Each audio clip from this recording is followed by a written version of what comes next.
Sometimes I rankle at the accusation that poetry is needlessly complex or that it's pretentious because it is complex.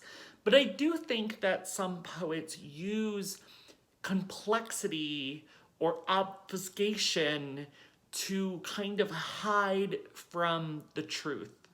It feels like they're almost afraid of being seen in their work. I find so often I'm reading a book and the writer affects this kind of intellectual distance. And I feel by the end of the book, I don't know that poet at all. And it's not like all poetry has to be confessional. You can write about anything. But I think that when you start to hide behind that kind of complexity where, you might say like, well, you know what, you just wouldn't get it. My work is just too deep. It's too complex.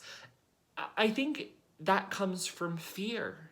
That fear, yes, of being seen. To be vulnerable, to be confessional, especially in a public setting, whether that's on like a social media channel or in a poem, is considered cringe. It is so much easier to affect this kind of ironic detachment or this total hollow cynicism. It's like we don't want to be seen. We just want to be seen as intelligent or seen as a good poet rather than actually doing the inner work of like getting close to that truth that we're actually trying to communicate in poetry.